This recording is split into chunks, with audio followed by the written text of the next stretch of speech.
గలతీ పత్రిక 3వ అధ్యాయం మనకు అర్థం కావాలి అంటే శాపగ్రస్తులు అనే అంశం మనకు అర్థం కావాలి.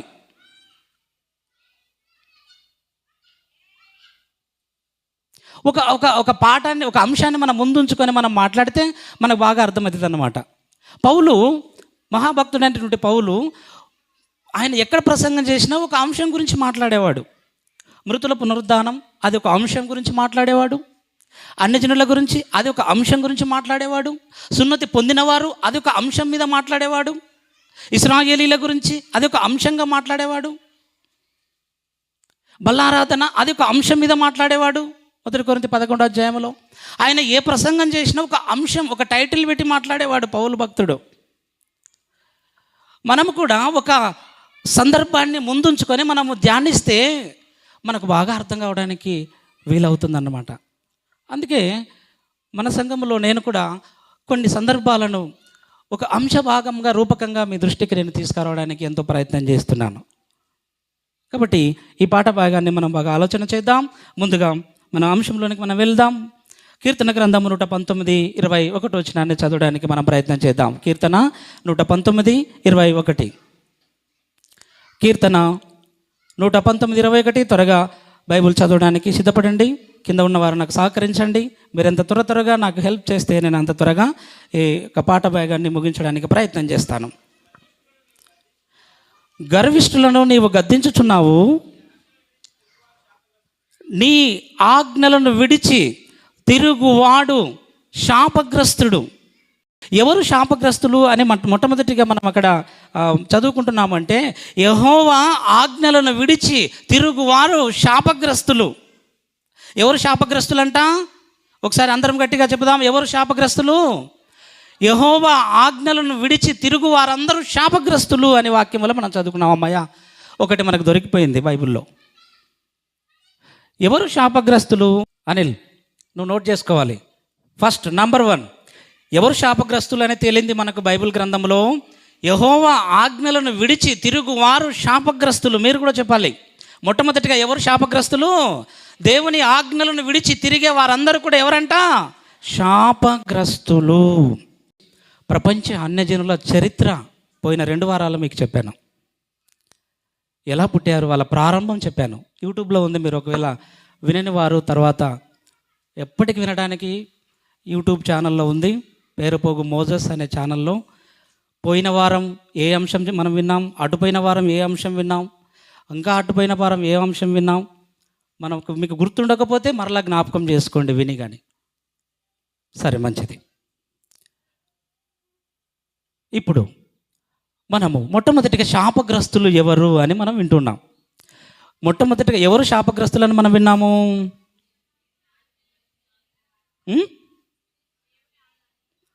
యెహోవా ఆజ్ఞలను విడిచి తిరిగేవారు శాపగ్రస్తులు. ఎవరైతే దేవుని ఆజ్ఞలు వింటారు, విడిచిపెడతారు, ఆజ్ఞలు వింటారు, విడిచిపెడతారు. ఆజ్ఞలు విడిచిపెట్టే వారందరూ కూడా ఎవరంట? మనం అలా ఉండకూడదు, మనం విడిచిపెట్టకూడదు.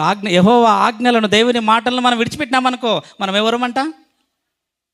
మరి మనం శాపగ్రస్తులం కాకూడదు. కాకుండా ఉండాలంటే ఏం చేయాలా? శాపగ్రస్తులము కాకుండా ఉండాలంటే ఏం చేయాలి? విని హృదయం అనే పలక మీద వ్రాసుకోవాలి, జ్ఞాపకం ఉంచుకోవాలి. అప్పుడు మనము ఆశీర్వదించబడిన వారలారా అని పిలిపించుకుంటాం. ఓకే, ఇప్పుడు మొట్టమొదటిగా యెహోవా ఆజ్ఞలు విడిచి వారు శాపగ్రస్తులని మనం నేర్చుకున్నాం. ఇక రెండవదిగా మలాకి గ్రంథం 1వ అధ్యాయము 13-14 వచనాలను చదివి వినిపించండి. మలాకి గ్రంథము 1వ అధ్యాయము 13-14 వచనాన్ని చదువుకుందాం. ఓ ఇశ్రాయేలీయులారా, యూదా ప్రజలారా, మీరు కుంటిదానిని నాకు మొక్కుబడి తీసుకొని వస్తున్నారు, గ్రుడ్డిదానిని నాకు అర్పించాలని తీసుకొని వస్తున్నారు, తెగులంటిన దానిని నాకు మొక్కుబడిగా తీసుకురావడానికి సిద్ధపడుతున్నారు. ఇటు వాటిని నేను అంగీకరించుదునా అని యెహోవా అడుగుచున్నాడు. నేను ఘనమైన మహారాజుని, నేను ఎవరనుకుంటున్నాను? నేను ఘనమైన మహారాజుని, సైన్యములకు అధిపత్యకు యెహోవాను. నాకు మీరు కుంటిదానిని అర్పిస్తూ ఉన్నారు, గ్రుడ్డిదానిని అర్పిస్తూ ఉన్నారు, తెగులంటిన దానిని అర్పణగా అర్పిస్తూ ఉన్నారు. అన్యజనులలో నా నామము చాలా భయంకరమైన నామముగా ఎంచబడుచున్నది. అని కాబట్టి తన మందలో మొగది ఉండగా యెహోవాకు మొక్కుబడి చేసి చెడిపోయిన దానిని అర్పించు వంచకుడు శాపగ్రస్తుడు. నేను సైన్యములకు అధిపతియగు యెహోవాను, అన్ని జనులలో భయంకరుడైనటువంటి మహాదేవుడను. కానీ మీరేం చేస్తున్నారు అంటే మీరు చెడిపోయిన దానిని నాకు అర్పణగా తీసుకొని వస్తున్నారు, తెగులంటిన దానిని నాకు అర్పణగా తీసుకొని వస్తున్నారు. మీ మందలో మంచిది ఉండగా, 14వ వచనంలో బాగా మీరు గమనించండి, మీ మందలో, మీ గొర్రె మందలలో, మీ మేకల మందలలో, మీ యొక్క పశువుల మందలలో మంచిది మగ దూడ ఉండగా, అయితే నాకు మొక్కుబడి చేసుకున్నారు. ఏడాదిలోపు నాకు మంచి పంట పండితే నా మందలో ఒక మగ మేక పిల్లలు నీకు ఇస్తాను అని మొక్కుబడి చేసుకుంటారు. ఈరోజు ఈ ఏడు నాకు మంచి పత్తి పంట పండితే నా యొక్క మేకల నుంచి మంచి మగ మేకను నీకు అర్పణగా మందిరానికి సమర్పిస్తానని మీరు మొక్కుబడి చేసుకుంటారు. ఎప్పుడు? పోయిన సంవత్సరం, పోయిన ఏడాది, ఈ ఏడాది అర్పిస్తాను అని. దూడలలో, క్రొవ్విన దూడలలో మొగది ఉండగా దేవుడు నాకు మంచి సమృద్ధి గల విస్తారమైన ఆశీర్వాదము పంటలను ఇస్తే నేను మొగ కోడెను నీకు అర్పణగా ఇస్తానని మొక్కుబడి చేసుకొని వెళ్ళిపోయాడు. పోయిన సంవత్సరం గడువు వచ్చింది, ఈ సంవత్సరం గడువు వచ్చిందనమాట. అర్పించే సమయం ఇది. ఈ సమయంలో ఇంటి దగ్గర ఆలోచన చేస్తారంట, మొగ మేకను నేను సమర్పణ చేసుకున్నాను దేవుడికి, అయితే అది ఇంచుమించు ఇప్పుడు 20,000 వాల్యూ చేస్తుంది, కాబట్టి నేను ఎందుకు ఇవ్వాలి 20,000 మేక పిల్లను, గొర్రె పిల్లను? నేను పొట్టేలును అర్పణగా చేసుకున్నాను పోయిన ఏడాది, ఈ ఏడాది నేను పొట్టేలును అర్పించాలి కదా, అయితే నేను ఎందుకు అర్పించాలి ఈ పొట్టేలును? అది అమ్మితే 25 నుంచి 30,000 దాకా నేను సంపాదించుకోవచ్చు. అందుకనే నేను మొగ పిల్లను, మొగ గొర్రె పిల్లను, మొగ కోడెదూడను నేను అర్పణగా ఇవ్వకుండా నా మందలో పనికి మాలినది, చెడిపోయిన కృంటిదానిని అర్పణగా ఇస్తే ఏమవుతుంది, గురుడిదానిని అర్పణగా ఇస్తే ఏమవుతుంది అని నీవు యోచన చేసుకొని ఆలోచించుకొని కుంటి మేక పిల్లను తీసుకొచ్చావు, గురుడి మేక పిల్లను తీసుకొచ్చావు, తెగులంటిన దాన్ని తీసుకొని వచ్చావు. ఇట్టి వాటిని మీరు తీసుకొని వస్తే మీరు శాపగ్రస్తులు కారా అంటున్నాడు దేవుడు, ప్రశ్నిస్తున్నాడు. మందలో మొగది ఉండగా, అక్కడ అంటున్నాడు మందలో మొగది ఉండగా యెహోవాకు మొక్కుబడి చేసి చెడిపోయిన దానిని అర్పించు వంచకుడు శాపగ్రస్తుడు. రెండవ తెగకు చెందిన శాపగ్రస్తులు మనకు దొరికారు. ఎవరు వీళ్ళు? మందలో మొగదానిని మొక్కుకొని మంచి దానిని సమర్పిస్తానని మొక్కుబడి చేసుకొని యెహోవాకు చెడిపోయిన దానిని అర్పణగా అర్పించు వారందరూ కూడా ఎవరంట? ఇప్పుడు అందరూ చెప్పాలి, ఎవరు వీళ్ళు? శాపగ్రస్తులు. మొట్టమొదటిగా ఎవరు శాపగ్రస్తులు?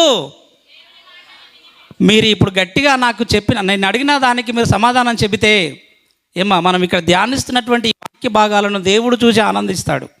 నిజంగా వారిలో నా వాక్యం ఉంది అని దేవుడు ఆలోచన చేసి అద్భుతంగా ఆనందిస్తాడు మన పట్ల. ఎప్పుడు చెప్పాలి?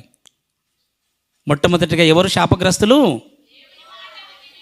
దేవుని మాటలను విడిచి తిరుగు వారందరూ కూడా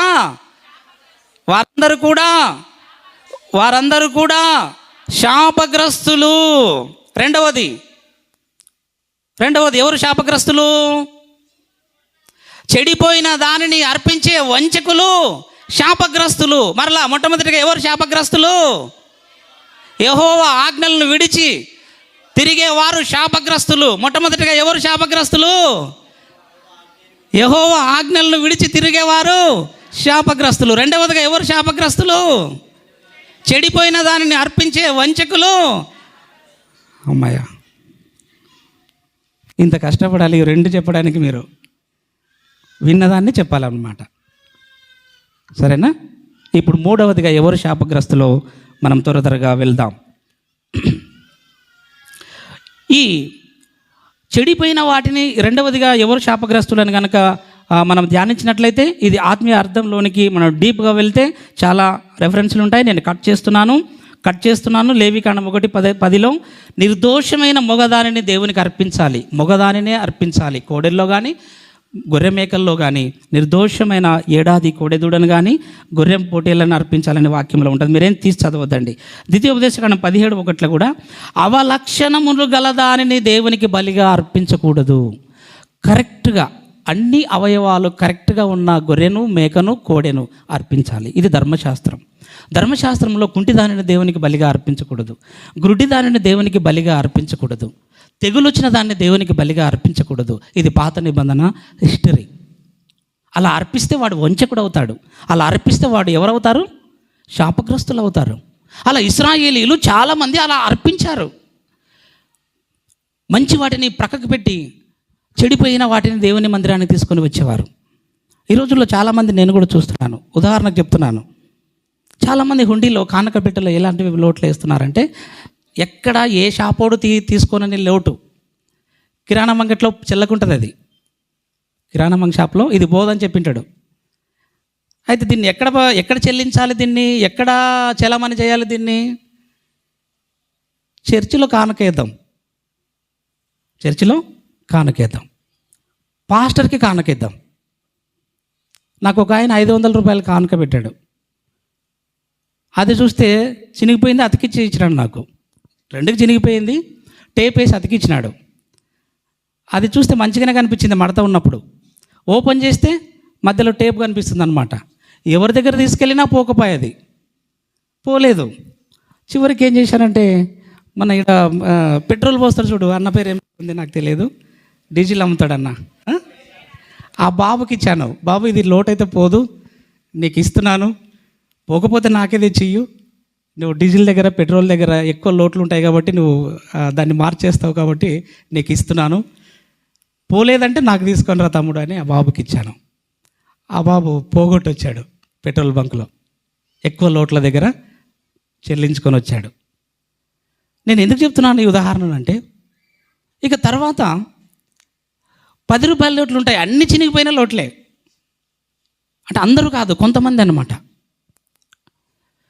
నేను ఎందుకు చెప్తున్నాను ఈ ఉదాహరణ? చెడిపోయిన దానిని ఇవ్వడానికి సిద్ధపడినటువంటి ఇశ్రాయేలీయులు శాపగ్రస్తులయ్యారు. వాళ్ళు వంచకులయ్యారు. మంచివి జోబులో దాచుకొని, మంచి నోట్లు ప్యాకెట్లో దాచుకొని, మంచి సీల్ తలతలలాడే కాగితాల లోట్లను పర్సులో దాచుకొని, చినిగిపోయిన కాగితాన్ని హుండీలో పడేస్తే ఇక్కడ ఎవరనుకుంటున్నారు? అందుకే దేవుడు అంటున్నాడు, నేను సైన్యములకు అధిపతి యెహోవాను, నేను అన్ని జనులలో భయంకరుడైనటువంటి దేవుడను. మలాకి 1:13-14 చదువుకున్నాం ఇందాక. ఇలాంటి మహాభయంకరుడైనటువంటి నాకు నీవు చెడిపోయిన దాన్ని ఇవ్వడానికి నీకు ఎలా మనసొప్పింది? నువ్వు ఎలా నిర్ణయించుకున్నావు? అలా నిర్ణయించుకున్నందుకే అలా చెడిపోయిన వాటిని నాకు అర్పిస్తున్నావు కాబట్టి నీవెవరువు? వంచకుడవు, నీవెవరువు? శాపగ్రస్తుడవి. అర్పణ ఇచ్చేటప్పుడు జాగ్రత్తగా ఇవ్వాలి మనము దేవుడికి. నీకు అక్కర్లేనివి దేవుడికి ఇవ్వకూడదు. బాగా ఆలోచన చేయాలి. నీకు పనికి రానివి దేవునికి సమర్పణ చేయకూడదు. నీకు ఏవైతే అవసరమై ఉన్నాయో, నీకు ఏవైతే ముఖ్యమై ఉన్నాయో ఆ ముఖ్యమైన వాటిలో కొన్ని తీసుకొచ్చి దేవునికి ఇవ్వాలి. అప్పుడు దేవుడు నీ సమర్పణ చూస్తాడు. అప్పుడు దానికి ప్రతిఫలంగా ఆకాశపు వాకిన్లు విప్పి అప్పుడు గుప్పిలు విప్పి ఇవ్వడానికి సిద్ధపడతాడు. నువ్వు ఇచ్చేదే పుచ్చిపోయినటివి, నువ్వు ఇచ్చేటివే కుంటిదానిని గుడ్డిదానిని తెగులు వాటిని దేవునికి చినిగిపోయేలా లోట్లో దేవునికి అర్పిస్తే ఆయన గుప్పిలిప్పమంటే ఎలా గుప్పిలిప్పుతాడో చెప్పండి. దయచేసి ఈ పద్ధతిని మనం క్రమాన్ని ఆలోచన చేయాలి. దేవుని వాక్య ప్రకారంగా మనం ఎప్పుడు కూడా దేవునికి అర్పణ ఇచ్చేటప్పుడు చినిగిపోయిన లోట్లను, మనకు పనికిరాని లోట్లను దేవునికి ఇవ్వకూడదు. ఇది మొట్టమొదటిగా మనం గుర్తుపెట్టుకోవాలి. అలా ఇచ్చిన ఇశ్రాయేలీయులు యూదులు శాపగ్రస్తులయ్యారని వాక్యంలో మనం చదువుకున్నాం. ఇక మూడవదిగా ఎవరు శాపగ్రస్తులు అని కనుక మనం ఆలోచన చేస్తాం. ఇర్మియా గ్రంథం 17వ అధ్యాయం 5వ వచనాన్ని మనం ఒకసారి చదువుకుందాం. ఇర్మియా గ్రంథం 17వ అధ్యాయం 5వ వచనాన్ని త్వరగా చదివి మనం ముందుకు వెళ్దాం.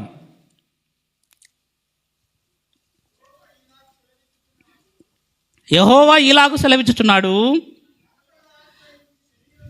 నరులను ఆశ్రయించు శరీరులను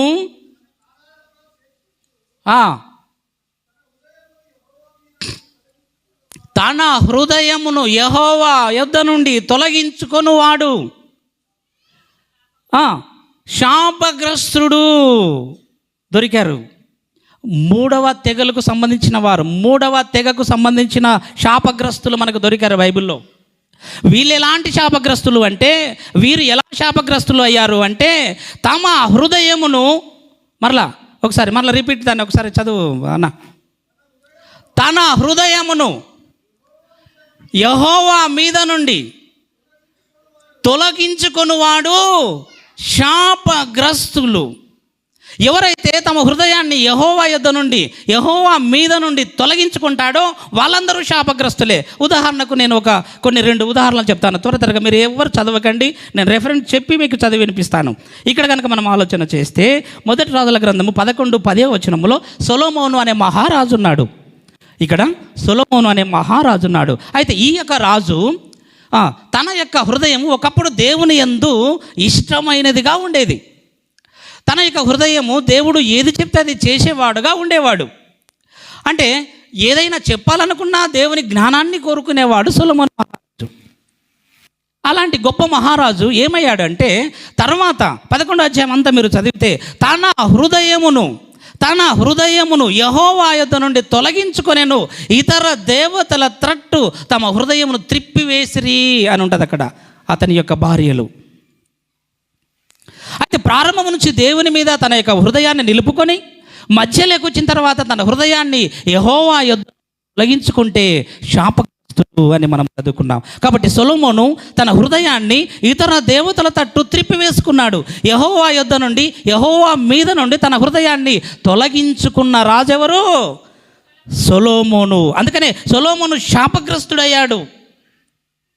అంత మాత్రమే కాకుండా ఇతర దేవతలను సేవించిన ఎడల శాపగ్రస్తులు అని యెహెజ్కేలు గ్రంథం 24:16 వచనంలో మనము చదువుకున్నాం. ఇర్మియా 23:10 వచనంలో జనుల నడవడి అంతా ఎల్లప్పుడూ శాపగ్రస్తమాయను అని భక్తుడు ప్రవక్త గారు అక్కడ సెలవిస్తూ ఉన్నాడు. కాబట్టి మూడవదిగా మనం ఆలోచన చేస్తే ఎవరైతే తన హృదయాన్ని యెహోవా మీద నుండి తొలగించుకుంటారో వారందరూ కూడా శాపగ్రస్తులే అని మనం చదువుకున్నాం. నంబర్ 4 ఇర్మియా గ్రంథం 48:10 వచనాన్ని చదువుకుందాం. 4వ తెగకు సంబంధించిన శాపగ్రస్తులను మనము ధ్యానిస్తూ ఉన్నాం. ఇవన్నీ మనకు అర్థం కాకపోతే, ఇవన్నీ మనం ధ్యానించకపోతే గలతీ పత్రిక 3వ అధ్యాయం అంతా మనకి ఎప్పటికీ అర్థం కాదు. ఆయన శాపగ్రస్తుడాయను, మనము శాపగ్రస్తులమై ఉండగా మన కోసం ఆయన శాపగ్రస్తుడాయను. ఆ అధ్యాయం మనకు అర్థం కావాలి అంటే ఈ పాఠం ఖచ్చితంగా మీకు అర్థం కావాలి, ఈ అంశం మీకు బాగా అర్థం కావాలి. అందుకనే మీకు వివరిస్తున్నాను. ఇప్పుడు 8వది మనం చదువుకుంటున్నాం. 4వ తెగకు సంబంధించిన శాపగ్రస్తులు 48:10 ఇర్మియా గ్రంథం. ఇర్మియా 48:10 వచనం. యెహోవా కార్యమును అశ్రద్ధగా చేయువాడు శాపగ్రస్తుడు అగునుగాక. యెహోవా కార్యమును ఎవరైతే అశ్రద్ధగా చేస్తారో వాళ్ళందరూ కూడా శాపగ్రస్తులే. అమ్మాయ, ఇప్పుడు 8వ తెగకు సంబంధించిన వారు మనకు దొరికారు, 4వ తెగకు సంబంధించిన శాపగ్రస్తులు మనకు దొరికారు. వీళ్ళు ఎవరంట? వీళ్ళు ఎలాంటి శాపగ్రస్తులంట? వీళ్ళు ఎలాంటి శాపగ్రస్తులు? వీళ్ళు ఎందుకు శాపగ్రస్తులు అయ్యారు? యెహోవా కార్యమును అశ్రద్ధగా చేసినందుకు శాపగ్రస్తులయ్యారు. దేవుని కార్యములను ఎవరైతే నిర్లక్ష్యం చేస్తారో, ఎవరైతే అశ్రద్ధ చూపుతారో వాళ్ళందరూ శాపగ్రస్తులే. ఫర్ ఎగ్జాంపుల్, బైబిల్ గ్రంథంలో 1 సమూయేలు 15వ అధ్యాయంలో మీరు నా వైపు చూడండి, మీరు బైబిల్ వైపు చూడకండి, అక్కడికి వెళ్ళకండి మీరు. ఎందుకంటే మైండ్ అంతా మళ్ళా వెతకడానికి మొదలు పెడతారనమాట. ఆ పేపర్ ఈ పేపర్ తిప్పే వరకల్లా టైం అయిపోతుంది. అందుకని మీరు వినండి, నేను చెప్తున్నాను. నేను మెయిన్ అంశాన్ని, మెయిన్ రెఫరెన్స్ మీకు చెప్తాను, దాన్ని మాత్రమే చూదురు. కానీ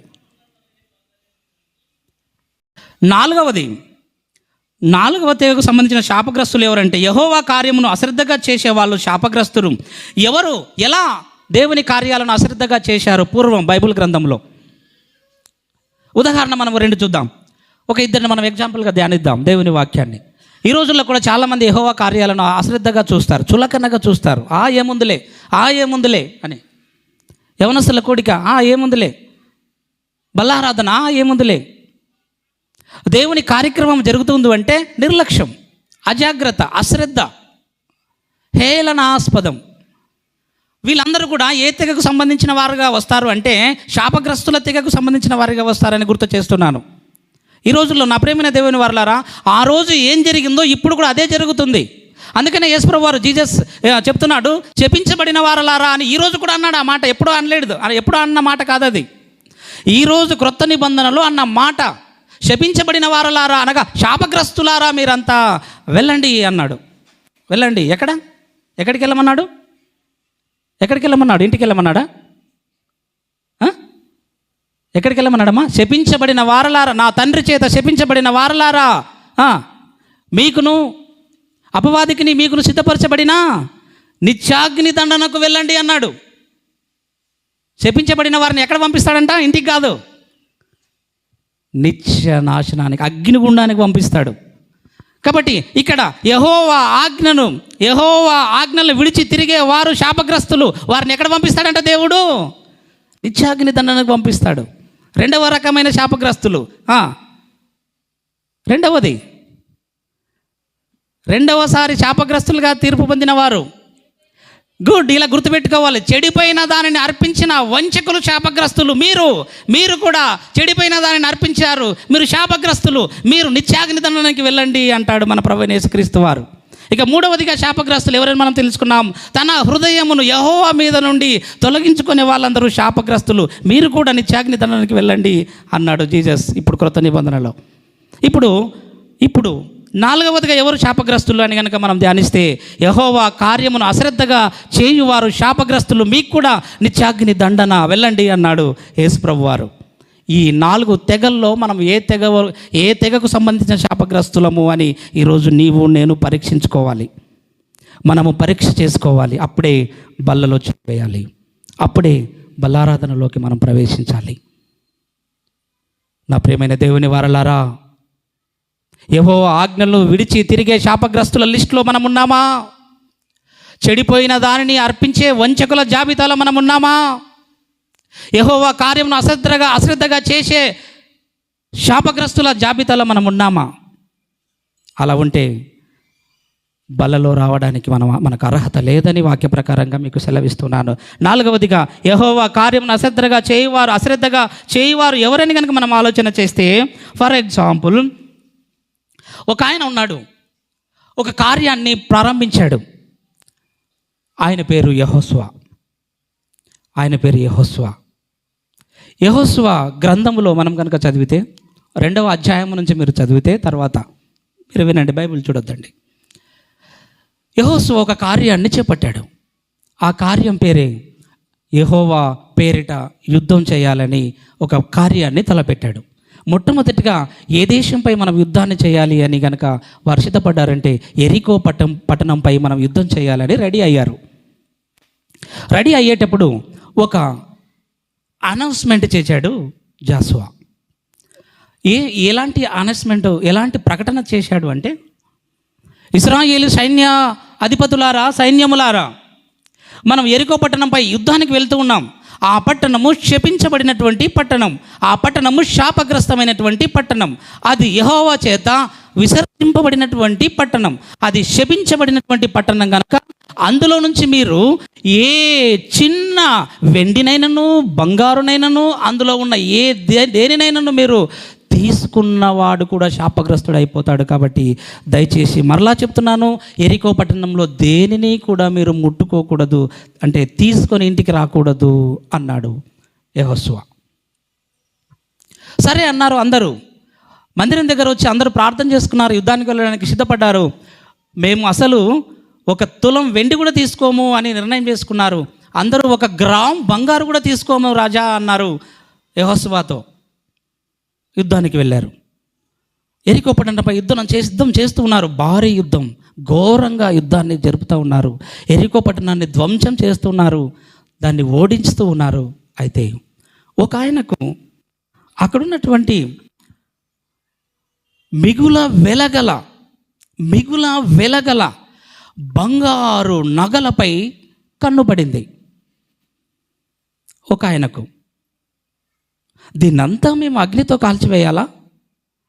ఎంత శపించబడినదైనంత మాత్రాన ఇంత వెలగల నగలతో కూడినటువంటి ఈ బంగారును విడిచిపెట్టిన అగ్నిలో బూడిదైపోవలసిందే కదా. అందుకనే ఒక విచిత్రమైనటువంటి బంగారు హారాన్ని, ఒక విచిత్రమైనటువంటి చైన్, ఒక గొలుసును నేను తీసుకుంటే ఏమవుతుంది? ఎవరు చూస్తారులే, ఇక్కడ అందరూ ఎవరి పని మీద వాళ్ళు ప్రాణాపాయంతో యుద్ధం చేస్తూ ఉన్నారు. అందుకనే నేను ఒక బంగారు నగను తీసుకుంటాను అని ఒక విచిత్రమైన వెలగల బంగారు నగలను ఆయన ఏం చేశాడంటే దాచుకున్నాడు. తీసుకొచ్చాడు, ఇంటికి తీసుకొచ్చాడు అందరితో పాటు. ఏమీ తెలియనట్టుగా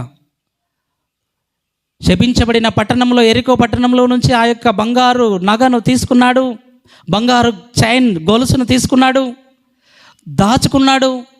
అందరితో పాటు కలిసి ఇంటికి వచ్చాడు, దొంగిలించాడు. ఆ భాషలో చెప్పాలంటే, అక్కడ ఉన్నటువంటి లాంగ్వేజ్లో చెప్పాలంటే, ఎరికో పట్టణంలో శపించబడిన దాన్ని దొంగిలించాడు. ఆయన అందరితో పాటు వెళ్ళాడు, దొంగిలించాడు, ఆశించాడు. ఆశించవద్దు, తీసుకొనవద్దు అన్న దాన్ని తీసుకున్నాడు. తెచ్చి బీరువాలో పెట్టలేదు, బ్యాంకులో గోల్డ్ లోన్లో పెట్టలేదు. ఎక్కడ పెట్టాడు మరి? ఎక్కడ పెట్టాడు ఆయన? అమ్మా, ఎక్కడ పెట్టాడు? భూమి లోపల, తన గుడారంలో భూమిని త్రవ్వి గుంట తీసి అందులో దాచిపెట్టాడు. యెహోషువ గ్రంథము 7వ అధ్యాయం అంతా మీరు చదివితే తర్వాత మీకు అర్థమవుతుంది అన్నమాట. దాచిపెట్టిన తర్వాత మరలా సైన్యంలో వచ్చి చేరిపోయాడు, మరలా మందిరంలోకి వచ్చాడు, మరలా విశ్వాసులతో కలిసి తిరుగుతున్నాడు, మరలా యుద్ధంలో సైనికులతో పాటు అదే యథామామూలుగా ఏం ఓడించాం కదా ఎరికో పట్టణస్తులని, అబ్బా మనదే విజయం, ఎంత కలిసిపోయాడు చూడండి. చాలామంది మనం కూడా ఇలాంటి విశ్వాసలమే ఉంటాం. ఏమీ తెలియనట్టుగానే ఉంటాం, కానీ ఎక్కడో ఏదో దొంగిలించి ఉంటాం, ఎక్కడో ఏదో దొంగతనం చేసి ఉంటాం. ఎవరు చూస్తారులే, నేను బయటపడతానా? ఎక్కడో అబద్ధం చెప్పి ఉంటాం. ఎరికో పట్టణాన్ని ఓడించాం కదా, ఎస్ ఓడించాం. అందులో ఒక ప్రకటన ఉంది, బంగారు ఏది ముట్టుకోకూడదని యెహోషువ చెప్పాడు. నువ్వేమైనా తీసుకున్నావా? అయ్యో భలేవాడవు, నేను ఇలా తీసుకుంటాను అంతగా చెప్పాడు మన యొక్క పాస్టర్, మన నాయకుడు జాషువా అంతగా చెప్పాడు. నేను తీసుకుంటానా? 1 గ్రామ్ కూడా తీసుకోలేదు. చూడు ఎక్కడుంది నా దగ్గర, ఇంట్లో దాచిపెట్టొచ్చి. ఇలా ఎంతమంది, చాలామంది మనం కూడా అదే చేస్తూ ఉన్నాం. ఒక ఎరికో పట్టణంలో ఒక యోధుడు చేసినటువంటి తప్పులు మనం కూడా చేస్తూ ఉన్నాం. దాచుకుంటాం, మనసులో ఎక్కడో అబద్ధం చెప్పి దాచుకుంటాం, అయ్యో నేను చెప్పలేదని. ఎక్కడో ఏదో దొంగిలించుకొచ్చి నేను తీసుకోలేదు అని దొంగతనం చేసి కూడా యథామామూలుగా మనం కూడా ఒకవేళ దేవుని సమాజంలో ఉన్నామేమో ఈరోజు పరీక్ష చేసుకోవాలి.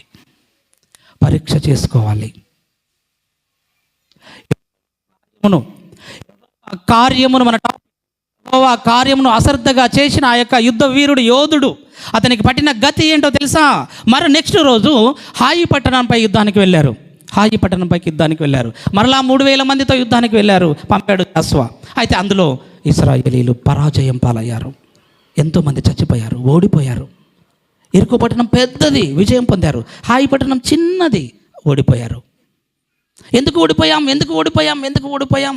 అందరూ తలపై ధూళి పోసుకున్నారు, ఉపవాస ప్రార్థన చేస్తున్నారు, బట్టలు చించుకున్నారు. ఏం జరిగింది అని. తీరా జాషువా ప్రార్థన చేశాడు, నాకు తెలియటం లేదు. రెండోసారి వెళ్ళాడు, రెండోసారి కూడా ఓడిపోయారు. ఏం జరిగింది?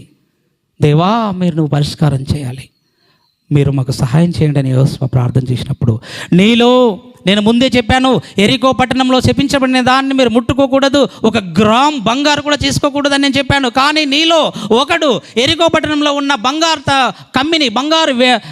నాణ్యాన్ని దొంగతనం చేసుకొచ్చాడు, దొంగిలించాడు. అందుకనే ఇక్కడ మీకు ఓడిపోయారు, ఇక్కడ మీకు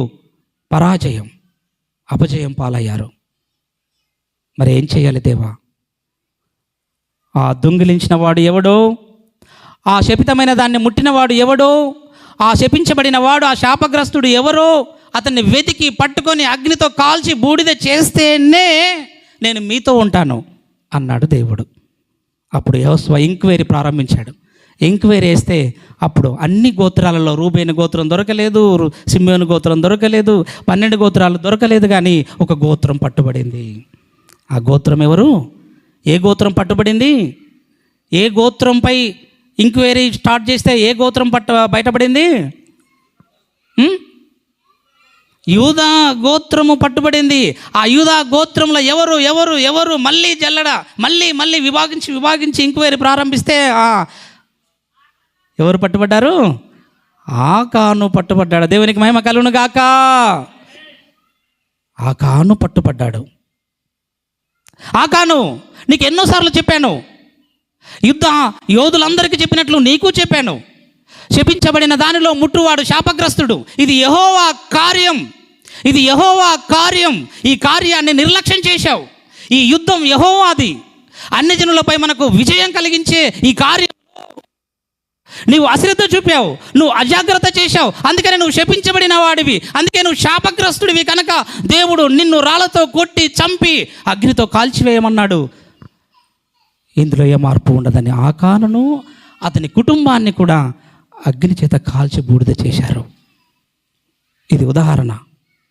ఈయన ఏం చేశాడు? ఆకాను ఏం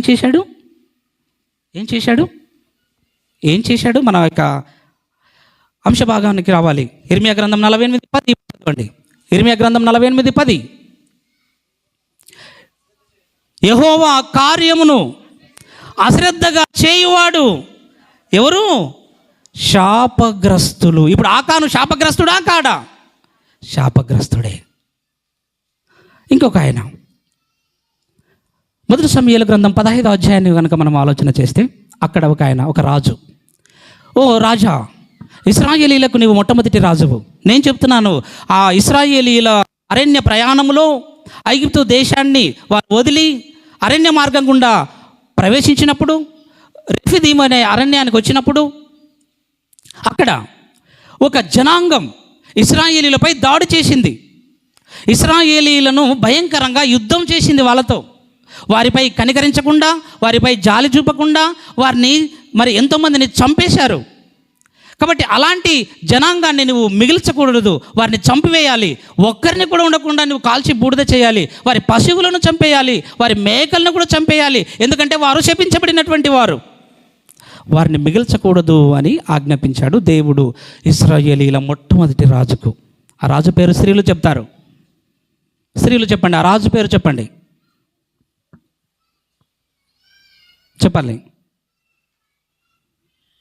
ఆ రాజు పేరు మొట్టమొదటిగా ఇశ్రాయేలీలకు రాజుగా అభిషేకించబడినటువంటి రాజు.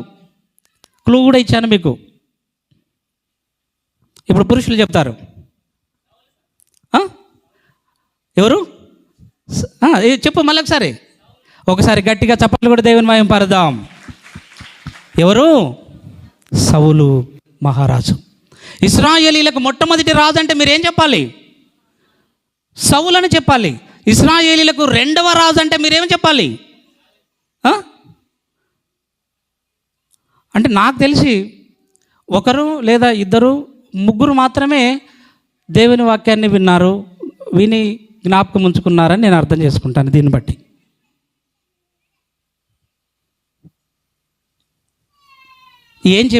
ఏం చెప్తున్నానో నాకు తెలియకపోతే ప్రమాదం, ఏం వింటున్నారో మీకు తెలియకపోతే ప్రమాదం. బాగా వినాలి. మీరు వినకపోతే శాపగ్రస్తులమయ్యే అవకాశం కూడా ఉంటుంది. జాగ్రత్త. త్వరగా బంద్ చేశాడు సార్ ఎంత రప్పన బంద్ చేసే, ఎంత మంచివాడు అని ఒకవేళ నాకు మంచి పేరు వస్తుందేమో, కానీ శాపగ్రస్తులం అయిపోతాం. ఇక ఇప్పుడు అడిగాను కదా, మీరు చెప్పకపోతే ఇంకేముంది చెప్పండి. ఇంత పెద్ద మందిరం, ఒక సేవకుడిని, నాకు జీతం, ఎన్నో సంవత్సరాల ప్రయాస, మన పెద్ద మనుషుల యొక్క ప్రయాస,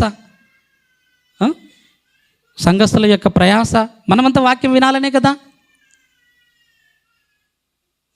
సరే, మంచిది. రెండవ రాజు ఇశ్రాయేలీలకు, రెండవ రాజు పేరు చెప్పండి. ఇశ్రాయేలీలపై రెండవ రాజు దావీదు. చెప్పండి, ఇలా అందరూ చెప్పాలి కదా. ఇశ్రాయేలీలకు, టోటల్ ఇశ్రాయేలీలకు మూడవ రాజు ఎవరు? Very good Devakumar. సొలొమోను మహారాజు. మీరందరూ ఇలా నాకు చెప్పడానికి ప్రయత్నం చేసిన రోజు మీరిచ్చే జీతానికి నాకు ప్రయోజనం ఉంటుంది. ఒకవేళ మీరు ఎవరు చెప్పలేదనుకో, మీరు ఏమి వింటలేనని అర్థం, మీరు వాక్యం కూడా ఇంటి దగ్గర చదువుతలేరని అర్థం. అప్పుడు నాకు ఇచ్చే జీతం కూడా వృధా గంగలు పోసినట్టు అయిపోతుంది. చూడండి, జాగ్రత్త. ఎందుకంటే దేవుడు ఒక మంచి వాక్య పరిచర్య, వాక్యమును మీ హృదయాల్లోకి ఎక్కించే దైవ సేవకుడిని ఇచ్చాడు.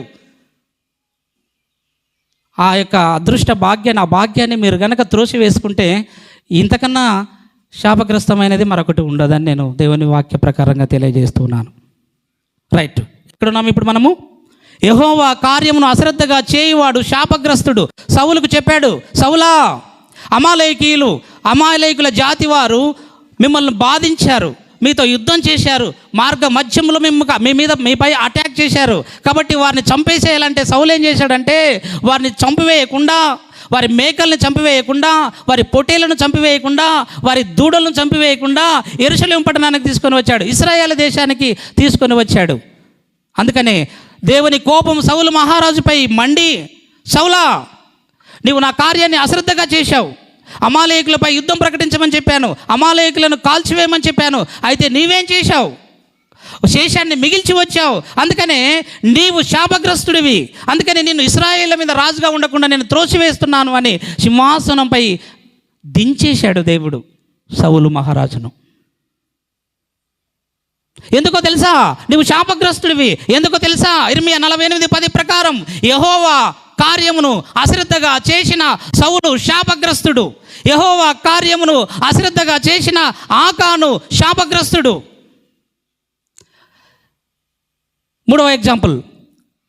మూడవ ఉదాహరణ అపొస్తలుల కార్యములు 5వ అధ్యాయం మొదటి నుంచి. అమ్మా,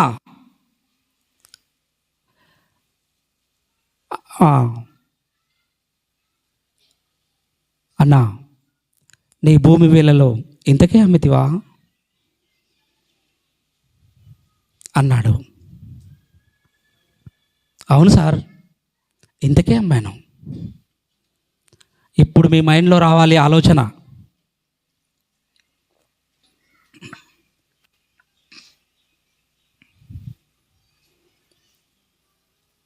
బాగా ఆలోచించు. మర్చిపోయావేమో. లేదు సార్, ఇంతకే అమ్మాను. నేను ఎందుకు అమ్మాయి తీసుకురమ్మన్నానో తెలుసా? పరిశుద్ధుల కొరకు, అన్యజనులకు సువార్త ప్రకటించడానికి, అనేకులకు సువార్త ప్రసంగాలు అందించడానికి, మీటింగ్లు పెట్టడానికి. ప్రారంభ క్రైస్తవంలో మొట్టమొదటిగా నేను 2వ అధ్యాయంలో మీటింగ్ పెడితే ఆ మీటింగ్లో 3,000 మంది రక్షించబడ్డారు. అయితే ఇప్పుడు కూడా మనం వాక్యం వెదజల్లాలి, వాక్యం ప్రకటించాలి అంటే మనకు డబ్బు కావాలి. కాబట్టి అందరం కూడా ఆస్తులు అమ్మాం, మనకున్న ప్లాట్లు అమ్మాం, భూములు అమ్మాం. నీవు కూడా అమ్మి వాటి వెలను తీసుకురమ్మని చెప్పాను, తెచ్చాను అంటున్నావు. అన్నయ్య ఇంతకే అమ్మావా? సార్, ఇంతకే అమ్మాను సార్ అడిగాడు. ఎవరు అడిగారు? ఎవరిని అడిగారు? స్త్రీలు చెప్తారు. అననీయ, ఎవరు అడిగారు? ఎవరు అడిగారమ్మా? వెనుక ఉన్న వాళ్ళు చెప్పండి అమ్మా. స్త్రీలు ఎవరు అడిగారు? ఎవరిని అడిగారు? మీరు నోరు విప్పిన రోజు, మీరు నాకు రిప్లై ఇచ్చిన రోజు దేవుని వాక్యం మీలో సమృద్ధిగా నివసింపనీయడని వాక్యంలో ఉంది. కాబట్టి మనము చెప్పకపోతే వాక్యం మనలో నివసించినట్లే. మీరు చెప్పాలి. ఎవరు అన్నారు వాళ్ళతో? పేతురు ఎవరితో అన్నాడు? అననీయతో అన్నాడు. కొంత ఇంట్లో దాచుకొని పరిశుద్ధాత్మను ఎందుకు మోసగించావు అన్నాడు పేతురు మహాభక్తుడు. ఈ కార్యం దేవుని కార్యం, సువార్త వ్యాప్తి నిమిత్తము, సంఘ అభివృద్ధి కొరకై, సంఘ విస్తరణ కొరకై మేము ప్రయాసపడుతున్నాం. మాకు ఫండ్స్ రావు. ఎవరు మాకు యూద మతస్థులు కానీ, ప్రభుత్వ అధికారులు కానీ, లేకపోతే క్రైస్తవంలో పెద్ద నాయకులు కానీ మాకు ఎలాంటి ఖర్చులు కూడా ఇవ్వరు. మేమే పని చేసుకొని సువార్త ప్రకటిస్తున్నాం. అయితే మీ వంతు భాగంగా, మా వంతు భాగంగా మాకున్న ప్లాట్లు అమ్ముకున్నాం, మాకున్న భూములు అమ్ముకున్నాం, అన్నయ్య నువ్వు కూడా దేవుని నమ్ముకున్నావు, విశ్వాసం ఉంచావు, నీ దగ్గర ఏది ఉంది? ప్లాట్ ఉందా? అయితే అమ్మి తీసుకురా. భూమి ఉందా? అయితే అమ్మేసేయి. దేవుని కోసం అమ్మేశాడు. తన భార్య ఎరకన ఇంటి దగ్గరికి వచ్చి, ఏమండి ఎక్కడికి వెళ్తున్నావు? మన భూమి అమ్మేశాం. సుమారు ఒక 6 లక్షలకు పోయింది ఆ భూమి. భర్త తీసుకొని వస్తున్నాడు దేవుని ఆలయానికి 6 లక్షల రూపాయలను. ఇంటి దగ్గర భార్య అడిగింది, ఏమండి ఎక్కడికి వెళ్తున్నావంటే, పాస్టర్ గారికి ఈ 6 లక్షలు ఇచ్చి రావడానికి వెళ్తున్నాను. ఏమండి 6 లక్షలు తీసుకొని ఇస్తే నువ్వేం తింటావండి ఇంటి దగ్గర? మన పిల్లలకి ఏం పెట్టి పోషిస్తావండి? ఎవరంటున్నారు? ఇంట్లో భార్య. ఎవరామె? అననీయ భార్య సప్పీరా. అందుకనే మనం ఇద్దరం కలిసి ఒక ఆలోచనకు వద్దాం. మనం అమ్మిన మనం అమ్మిన ధర పాస్టర్కి తెలుసా? పేతురు ఏమో చూశాడా? అందుకనే మన కోసం, మన పిల్లల చదువుల కోసం, మన యొక్క కుటుంబ అవసరతల కొరకై ఒక 3 లక్షలు దాచుకుందాం. మిగతా 3 లక్షలు తీసుకెళ్ళి చర్చి దగ్గర పాస్టర్కి ఇచ్చిరా. ఇది కూడా బాగానే ఉంది కదా అని ఈ రోజుల్లో భార్య మాట వినని వాళ్ళు ఎవరు ఉండరు. భార్యతో ఆలోచన చేసే వాళ్ళు ఎవరు ఉండరు. కాబట్టి నువ్వు చెప్పింది కూడా కరెక్టే కదా అని అన్నయ్య 3 లక్షలు బ్యాగ్ తీసుకొని పేతురు దగ్గరికి వెళ్ళారు. సార్ ఇదిగో నువ్వు చెప్పినటువంటి డబ్బు నేను కూడా నాకున్న భూమిలో అమ్మేశాను, 3 లక్షలకు అమ్మాను, తీసుకొని వచ్చాను, తీసుకోండి సార్ అన్నాడు. అప్పుడు పేతురు అంటున్నాడు, అననీయ ఇంతకే అమ్మితివా అన్నాడు. అవును సార్ ఇంతకే అమ్మాను. అప్పుడు పేతురు అన్నాడు, యెహోవా కార్యము ఇది, పరిశుద్ధులకు సువార్త ప్రకటించే కార్యం ఇది, సంఘ విస్తరణకు మేము ప్రయాసపడి తలపెట్టినటువంటి కార్యాన్ని నీవు అశ్రద్ధ చేశావు. అందుకనే యెహోవా కార్యంను అశ్రద్ధగా చేసిన నీవు శాపగ్రస్తుడివి. అప్పటికప్పుడే అననీయ చచ్చిపోతాడు. ఇది తెలియకుండా భార్య వచ్చింది. ఆమెను కూడా అడుగుతున్నాడు, అమ్మా ఇంతకే అమ్మితిరా? అవును సార్ ఇంతకే అమ్మే, మా ఆయన వచ్చి ఇచ్చాడు కదా అంటుంది ఆమె. నీవు కూడా నీ భర్తతో ఏకీభవించి పరిశుద్ధాత్మను మోసపుచ్చారు అనగానే ఆమె కూడా అక్కడే చచ్చిపోయింది. యెహోవా కార్యమును అశ్రద్ధగా చేసిన అననీయ సప్పీరాలు చచ్చిపోయారు. యెహోవా కార్యమును అశ్రద్ధగా చేసిన సౌలు మహారాజు శపించబడి సింహాసనం నుంచి తొలగించబడ్డాడు. యెహోవా కార్యమును అశ్రద్ధగా చేసిన ఆకాను కాల్చివేయబడ్డాడు. నా ప్రియమైన వారలారా, ఇలా గనక మనం చెప్పుకుంటూ పోతే ఎంతో మంది శాపగ్రస్తులు మనము ఆ పాత నిబంధన గ్రంథంలో హిస్టరీలో మనము ధ్యానించుకోవచ్చు. చిట్ట చివరిగా నేను ఒక విషయాన్ని చెప్పి మన దగ్గరకు వచ్చి చదివి ఈ అంశాన్ని ముగిస్తాను. మన దగ్గరికి వస్తాను. కొరింథీ పత్రిక 16 అధ్యాయం 22వ వచనాన్ని చదివి నేను ముగింపు ప్రార్థన చేస్తాను. మొదటి కొరింథీ పత్రిక 16:22 వచనాన్ని త్వరగా చదువుకుందాం. 16:22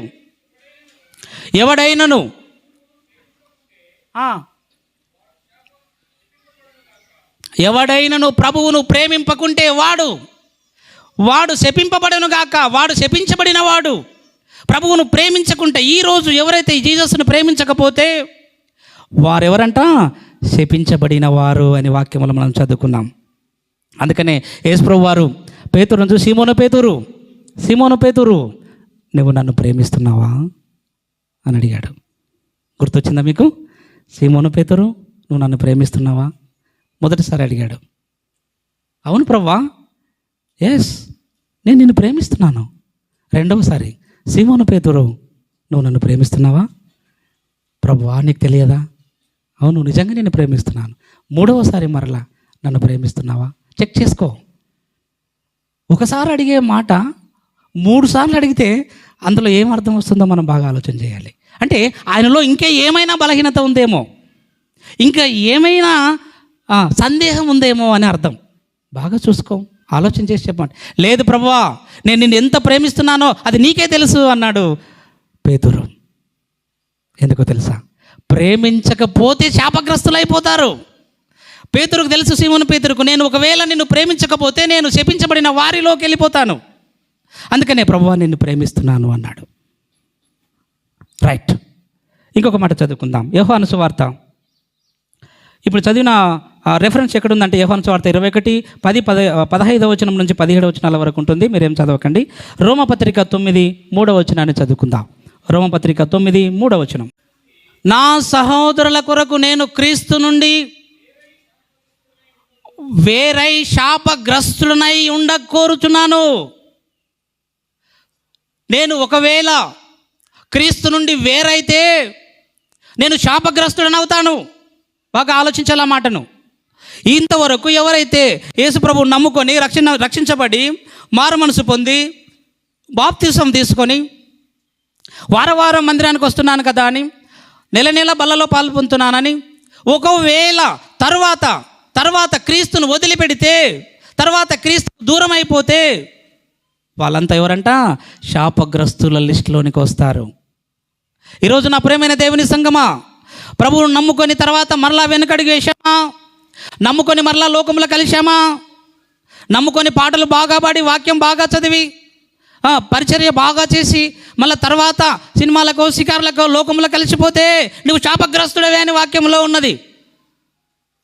అలాంటి శాపగ్రస్తులమైన జాబితాలోకి మనం వెళ్ళిపోతున్నామేమో జాగ్రత్తగా పరీక్ష చేసుకోవాలని వాక్య ప్రకారంగా మిమ్మల్ని హెచ్చరిస్తూ ఉన్నాను. ఇప్పుడు మనం ఆలోచన చేద్దాం. మొట్టమొదటిగా ఎవరు శాపగ్రస్తులను మనం నేర్చుకున్నాము? మనం ముగించుకుందాం. మీరు చెప్పాలి త్వరగా. ఎవరు శాపగ్రస్తులను మనం నేర్చుకున్నాం? మొట్టమొదటిగా అందరూ గట్టిగా చెప్పండి, నేను ముగిస్తాను. యెహోవా ఆజ్ఞలను విడిచి తిరుగువారు శాపగ్రస్తులు. అందరూ చెప్పాలి. అందరూ చెప్పేంత వరకు నేను ఇలాగే అంటాను. యెహోవా ఆజ్ఞలను విడిచి తిరుగువారు. వెనుకున్నవారు చెప్పట్లే. యెహోవా ఆజ్ఞలను విడిచి తిరుగువారు. రైట్. రెండవది, చెడిపోయిన దానిని అర్పించే వంచకులు. రెండవది. ఇక మూడవదిగా శాపగ్రస్తులు. తమ హృదయమును యెహోవా మీద నుండి తొలగించుకొని వారు శాపగ్రస్తులు. ఇక నాలుగవ తెగకు సంబంధించిన శాపగ్రస్తులు. యెహోవా కార్యమును అశ్రద్ధగా చేయువారు శాపగ్రస్తులు. ఇక ఐదవదిగా ప్రభువును ప్రేమించని వారందరూ కూడా శాపగ్రస్తులు. క్రీస్తును నమ్ముకొని విడిచిపెట్టిన వారందరూ కూడా శాపగ్రస్తులు. ఇలా శాపగ్రస్తులమై ఉన్న భూమి మీదకి ప్రభువైన యేసుక్రీస్తు వారు రావాలని నిర్ణయించుకున్నాడు. ఇప్పుడు గలతీ పత్రిక 3:10 చదువుకుందాం. అర్థమైపోతుంది. ఇప్పుడు మనం దాన్ని చదువుకుందాం. 3:10. ఇంతవరకు ధర్మశాస్త్రంలోని ముఖ్యమైన భాగాలను మీకు చదివి వినిపించాను. ధర్మశాస్త్ర సంబంధ ప్రకారముగా ఆజ్ఞలను విడిచి తిరిగే వారందరూ శాపగ్రస్తులు. ధర్మశాస్త్ర సంబంధ ప్రకారముగా యెహోవా కార్యమును అశ్రద్ధగా చేయి వారందరూ శాపగ్రస్తులు. ధర్మశాస్త్ర ప్రకారముగా చెడిపోయిన వాటిని అర్పించే వాళ్ళందరూ శాపగ్రస్తులు. ధర్మశాస్త్ర ప్రకారముగా ఇన్ని శాపగ్రస్తమైన తెగకు సంబంధించిన వారందరినీ మీకు చదివి వినిపించాను. వారందరి శాపముల నుంచి విడుదల కలిగించటానికి ప్రభువైన యేసుక్రీస్తు వారు మన కోసము శాపం కావటానికి భూమిపైకి దిగివచ్చి 14 చివరి భాగంలో మ్రాను మీద వ్రేలాడబడిన ప్రతివాడును శాపగ్రస్తుడు. నా ప్రియమైన దేవుని వారలారా, నీవు శాపగ్రస్తుడవు, నేను శాపగ్రస్తుడిని. నేను కదా యెహోవా కార్యమును అశ్రద్ధగా చేసిన వాడిని.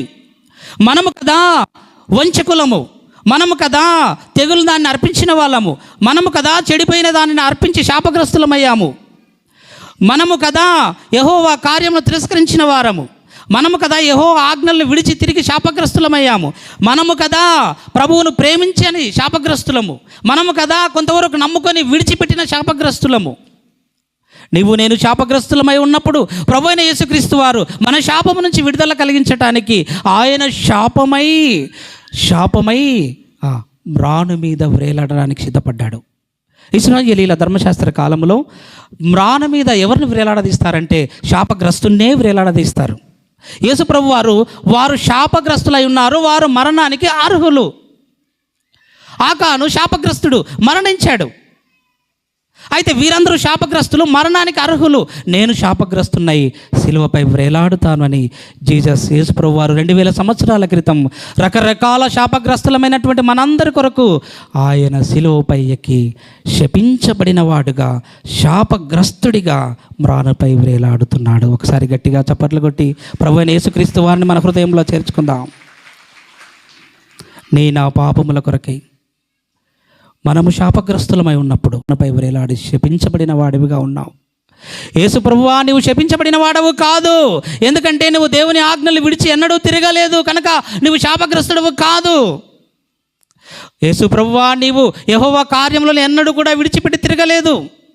యెహోవా కార్యమును ఎప్పుడు నువ్వు అశ్రద్ధగా చేయలేదు. నేను నా తండ్రి పనుల మీదనే వచ్చాను భూమి మీదకి అన్నాడు. ఏ రోజు కూడా దేవుని కార్యాన్ని అశ్రద్ధగా చేయలేదు.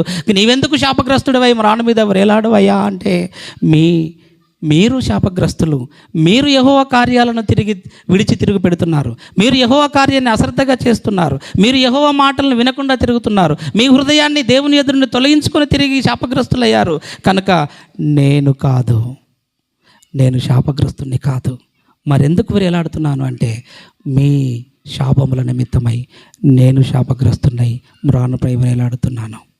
ఇంత గొప్ప చేస్తున్నాను, ఇంత గొప్ప యేసు ప్రభు వారిని ఇంకా మన హృదయంలో చేర్చుకోకుండా ఇంకా లోకంలో కలిసిపోతాను, ఇంకా దేవుని కార్యాలకు దూరంగా వెళ్ళిపోతాను, ఇంకా వాక్యానికి దూరం అయిపోతాను అని ఈ మధ్యాహ్న కాల సమయంలో ఈ వర్తమానం విన్న తర్వాత కూడా మన హృదయాన్ని కఠినపరుచుకుంటే, నిజంగా ఎడమ వైపున ఉన్న వారి లిస్టులోకి నేను వస్తాం.